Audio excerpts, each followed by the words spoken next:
Okay, we have some strong words from the man behind President Obama's winning presidential campaigns on your screen right now. David Axelrod saying in a post, if President Biden continues to run, he will be the nominee of the Democratic Party, adding he needs to decide whether it's in his best interest or the country's. Let's get to our NewsNation newsmakers for some reaction here. We have Asia Grace, Kurt Bardella, and Lydia Moynihan. Kurt, let me just start with you on this one.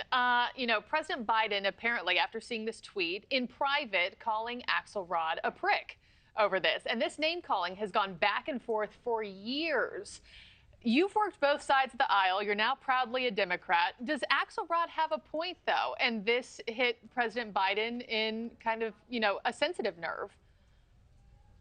I don't think so. I think this is a guy who just likes hearing the sound of his own voice. I can't think of any strategic reason of any value to the Democratic Party why someone in his position with his resume would put that out there, knowing it would attract attention, knowing it would provoke conversations like this. The president's right. It's a prick thing to do.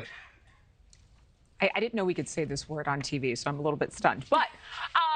But Asia, I'm going to go to you. Yeah, I mean, it's early. I haven't had my cereal yet. But Asia, I think there are a lot of people who would say what Axelrod has put forth is his concerns, the optics over his age, are of growing concern among members even of his own party. Absolutely. I mean, this beef, if you will, is giving Real Housewives of the White House. OK, they're like flipping tables and saying, who going to check me, boo? And, nobody wants to see a beef like a East Coast versus West Coast beef, like, going on in the White House. However, the conversation of age is important. And as we all know, there has been a ton of chatter about people in high places and their questionable competence levels as they're aging. But age shouldn't necessarily preclude anyone from holding a position in leadership. We just do have to make sure that whoever is holding that position is doing it in the best way that serves us all, that serves the best interests of everyone. Yeah. Lydia, what do you make of this back and forth? Because nobody ever likes being doubted or criticized, but I think when that comes from, within your own party, someone that you think should be on, hey, you're on my team, I think that sting probably feels worse than from, someone else. It's fair. But if you want a friend in politics, you should get a dog because it's a pretty cutthroat business.